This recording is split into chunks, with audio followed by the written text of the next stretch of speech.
But in the process, it appears Cub has blundered a rook, but Brutus does not have time to waste as he's now at 10 seconds on his clock, gaining 2 more seconds. Oh, it is quite sensational.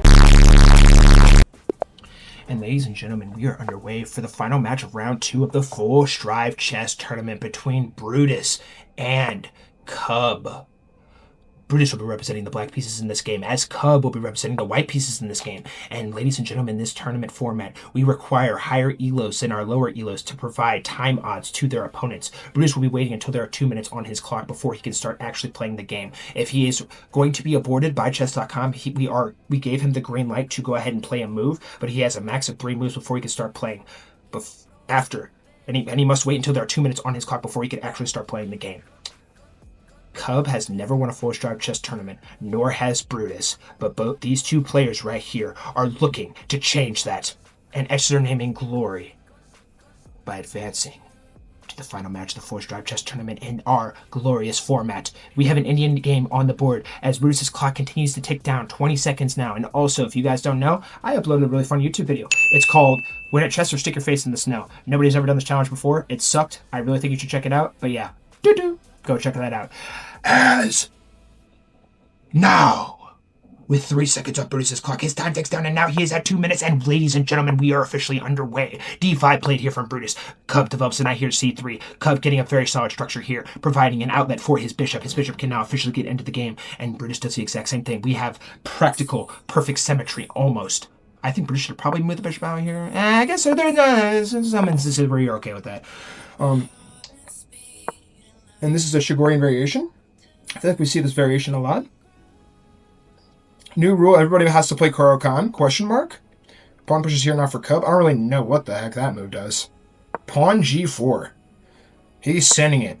Oh my word, he is absolutely sending it. He is launching the attack. Holy smokes. Kids, don't try this at home. We have G4 and H4 on the board for white. As now we start seeing some pieces fly off the board.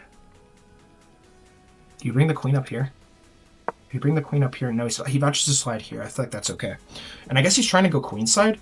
These pawns, I mean, barring some kind of tactical genius from Brutus, like these pawns could prove fatal to him in this position because they are all very much so extremely active in this position right now.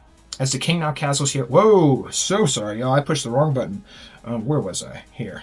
As the king now castles here for Cub, Brutus now slides the knight up here, and now a pawn is pushed attacking the queen. And I don't even know. I think you actually... Do you want to push this pawn? Maybe. Sometimes, maybe. I don't think right here, though. As he pushes the pawn here now. Now, this move is going to get dicey, because I think you are okay with moving the knight over here. No, you got to slide the knight all the way back. Really? I don't think you could have done anything, or White could have done anything with the knight over here. I mean, it would have taken like 1-2 moves maybe, as the knight now jumps in here for Cub.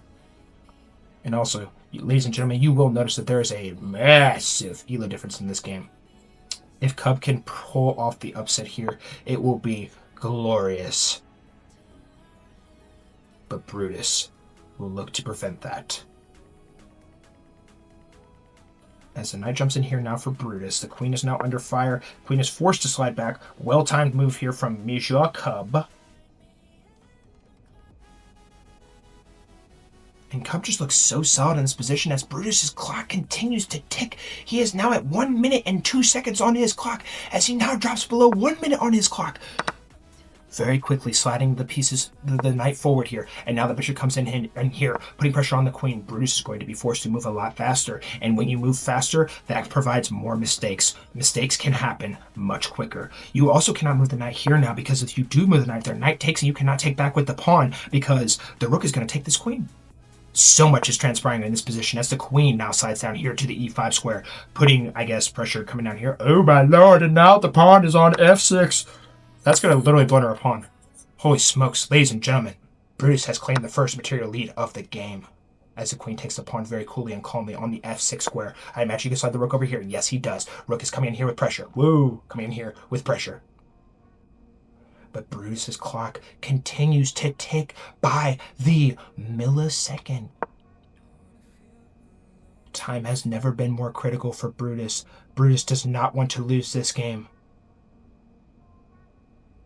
As he slides the queen over here, Cub has all the time in the world, bringing the queen up here.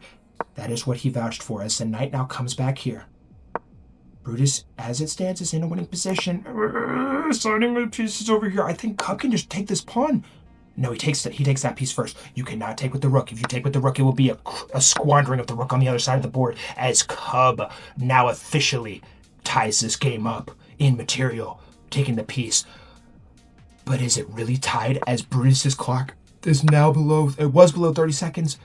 30 seconds now on Brutus's clock once again, as his clock is continuing to tick. Tick-tock, says the clock. Brutus needs to know, you bring the rook over here. Yes, you can. You cannot go check it because takes, and then takes. Brutus would win this exchange. He would win this exchange. And Cub does a good job of spotting that. Taking the piece and then sliding over here. And Cub, oh, wait a second, ladies and gentlemen, I didn't even realize Cub is winning. When on earth did Cub get a material advantage? What? What? When did he get material? Am I just blind? It does appear so, as the queen now comes in here for Brutus. Brutus is going to look to really put the pressure here on Cub as best as he possibly can. Cub now slides the knight over here. Pressure is on this queen. Queen is going to slide right down here, coolly and calmly. The knight now comes in here, and the threat is looming. But in the process, it appears Cub has blundered a rook, but Brutus does not have time to waste as he's now at 10 seconds on his clock, gaining 2 more seconds. Oh, it is quite sensational as the knight comes down here to block the check of the queen, and now Brutus with 7 seconds on his clock, he is literally coming down to the wire. He needs to make a move, and he does make a move. He vouches to take the pawn here. Holy smokes. And now the rook comes down. Brutus is going to waste no time taking that piece as now the king slides down here. And if Brutus can stave off the massive time that he is down right now. Holy Lord!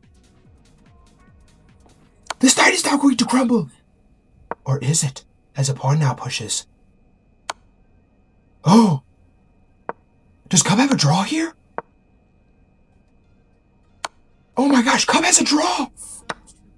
But he takes the pawn instead!